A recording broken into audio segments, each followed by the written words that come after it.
ఆవకాయ ఆంజనేయ కథ మొదలెట్టినాడు చూడరయ్యా శక్తినంతా కూడగట్టి చెట్టు దులిపినాడు అంజయ్య ఎర్ర ఛాయ కోటి అవతార వెంటమాయ కత్తి సేత పట్టకుండా కాయ కోసినాడు కపిలయ్యా అంజనమ్మ ముందు వంజుల్ పుంజుల్ సిడి మామిడి ముక్కలు కుప్పల్ తెప్పల్ టెంకలోని జీడి వంకలెన్నున్నా పులిగోరు పళ్ళతో పరపర తీశాడు రో అవకాయ తంతు జరగాతుంటే మింతులేసే నంతలోనే పిట్టలెల్ల కొట్టినాడు గద ఎత్తి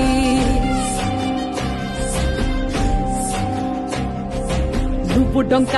దిష్టి బొమ్మ పచ్చ డొంక చూసి దిష్టి పెడితే వెల్లుల్లి రప్పల్ల చెప్పలిరిసి సట్టి నిండా సరుకు కుక్కి ఉట్టి నెట్టి ముగ్గెట్టి ఎట్టి సట్టి నిండా సరుకు కుక్కి